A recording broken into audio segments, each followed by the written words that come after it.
Recently, I made 2 videos exposing the Roblox YouTuber BonkieDoge for his disturbing behavior online. This included following lolly accounts, content that is legally classified as CP, gooning to disgusting material like feral cubcorn, and trust me, it only gets worse from there. Since those videos were posted, BonkieDoge has released an official response video where he tries to claim that everything has been debunked. But here's the thing, his own lawyer admitted that what Bonkie had was in fact CP. In this video, I'll be breaking down his so-called debunking video and proving once and for all that BonkieDoge likes them a little young. So make sure to like and subscribe if you believe BonkieDoge is a criminal who deserves real consequences. Let's begin on April 22nd. BonkieDoge dropped his response video where he attempted to discredit everything I said. I've watched it multiple times and I'm going to show you exactly how it only makes him look worse. Even his own lawyer, featured in the video, essentially confirms the truth, that BonkieDoge was in possession of CP. Right in the first 8 seconds, Bonkie claims my video was defamatory and that he plans to take this to court. But trust me, there are a lot of reasons why he has no case, and I'll be pointing them out as this video goes on. He also says the reason his response took so long was because he was gathering evidence to prove the truth. Yet most of his video actually proves the opposite. It proves that he's guilty. And here's something to think about. If Bonkie was really putting in all this work on a response, why didn't he reach out to me directly to clear things up? I gave him over a week and a half to talk about things in 2 separate group chats, and not once did he make an effort to speak privately with me. I'm done playing these games with these Roblox animators who got away with their behavior for far too long. Let's start by breaking down how Bonkie opened his video, because it sounds like the whole thing was written by ChatGPT, and I'll be pointing that out throughout this video as well. BonkieDoge begins his video by downplaying the severity of his actions, brushing it all off as furry gooning. But that's not the truth. The real issue here is he was gooning to lolly content, which under multiple jurisdictions is classified as material, also known as CP. In fact, under Thai law, where BonkieDoge lives, the rules are very clear. Section 287-1 of the Thai Penal Code criminalizes the possession of CP, including virtual depictions. That means even if the material is animated, drawn, or not based on a real child, it is still illegal if it depicts a minor drawn in a suggestive way. The law literally states, whomever possesses CP for benefit of themselves or of any other person shall be liable to imprisonment for a term not exceeding 5 years or to a fine not exceeding 100,000 baht or to both. So yes, gooning to lolly still qualifies as possessing CP under Thai law, and using it for gratification or gooning is legally considered pedophilic behavior. This isn't just morally disgusting, it's straight up criminal where he lives. So right from the start, Bonkie opened his video by lying, not just misleading his fans, but lying to millions of viewers. He then goes on to say that everyone has a personal gooning thing, and that it's wrong to weaponize someone's preferences. But when your preference involves animated depiction of minors in weird contexts, it's no longer just a kink or preference, it's a crime.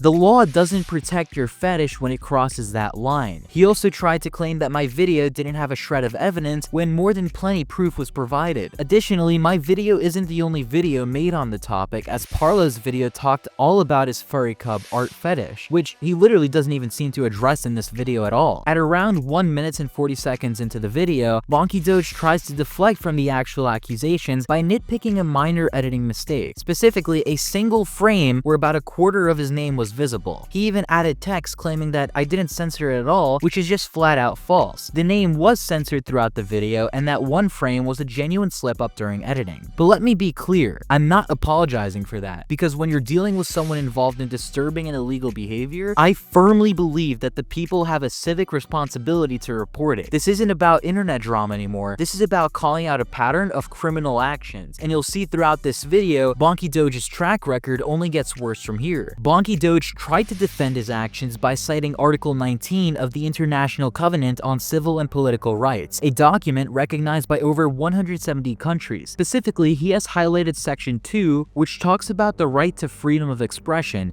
including through art and media. But what BonkieDoge conveniently left out is paragraph 3 of that same article. It clearly states that the freedom of expression is not absolute. In fact, it can and should be restricted when it violates A, the rights or reputations of others, or B, public order, public health, or public morals. And that's where his whole argument collapses, because gooning to lolly content which depicts minors, even if drawn, is already restricted under numerous national laws, including in Thailand, where BonkieDoge resides. Under Section 287-1 of the Thai Penal Code, it is illegal to possess, distribute, or produce CP for gratification, even if the material is virtual or animated. So no, freedom of expression does not protect you when your content directly violates child protection laws. On top of that, the Public Morals Clause is specifically designed to allow governments to restrict content that is harmful, especially anything involving child or themes resembling it. So Bonkie pulling out Article 19 like it's some kind of get-out-of-jail-free card is not only desperate, it's legally meaningless in this context. You don't get to use human rights laws to shield yourself from accountability when your actions involve CP-themed content. That's not freedom of expression, that's...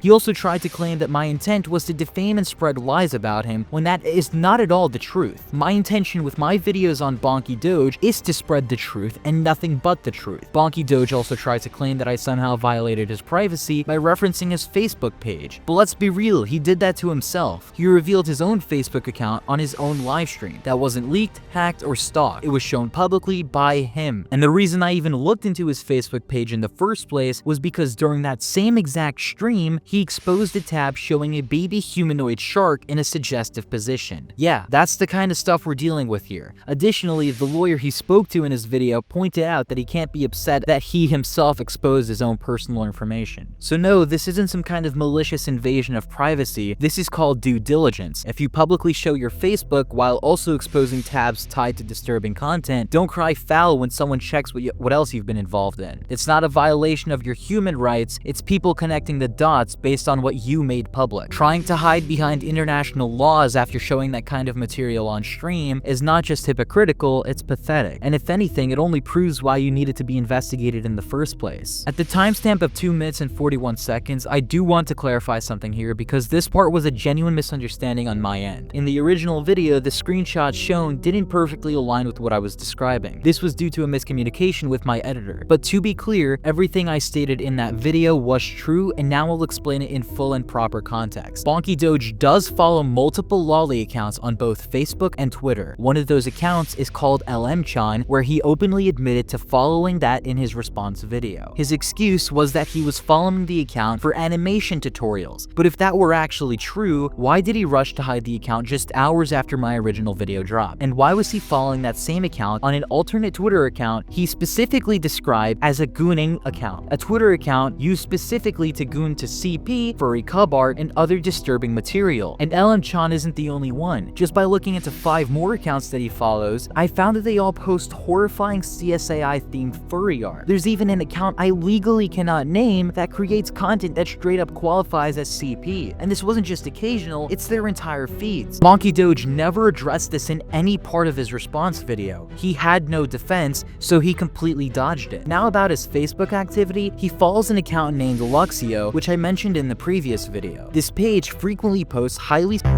art of Pokemon characters, content that falls into the category of feral Pokemon corn. These are not random art accounts, these are all deeply inappropriate and in some cases legally questionable accounts. In my second video, I also discussed BonkieDoge's messages where he showed off guns. According to people in the group chat, those were reported as real-life weapons, and I don't blame them. In that same conversation, Bonkie talked about training his bullies in the military, which only adds to how alarming that context really is. Instead of addressing the core accusations against him, Bonkie spent a full 5 minutes in his video trying to explain away the weapon stuff. That alone speaks volumes. Then there's the attempt to justify his YouTube content by claiming they were just re-uploads of memes, but the memes he's referring to were overtly and he completely avoided discussing the videos where he animates Roblox characters gooning and pleasuring themselves. He cherry-picked only the least incriminating videos and ignored the worst ones. Now, let's talk about the lawyer segment of his video, arguably the worst part of the entire response. BonkieDoge consulted a lawyer to try and clear his name, but it backfired horrendously. In the video, the lawyer literally says the account that BonkieDoge was following was posting CP, and BonkieDoge just left that in the video as if it somehow helped his case. I even reached out to a native native Thai speaker to double check the translation, and they confirmed that the lawyer said that Bonkie had CP. Here's where it gets worse. Bonkie only told the lawyer about one of the CP accounts, but Twitter shows up to 47 followed accounts publicly out of the 280 accounts that he follows. At least 10 of them have been confirmed to post CP-themed artwork, and in the beginning of his response, BonkieDoge admitted that this Twitter account was for gooning purposes. So not only did he incriminate himself, he also provided proof of intent. The lawyer then tried to claim that BonkieDoge wasn't in any legal danger, but that's flat out wrong. When someone admits to following accounts that post CP for the purposes of gooning, that's not protected under any freedom of expression clause. That's a direct link to child.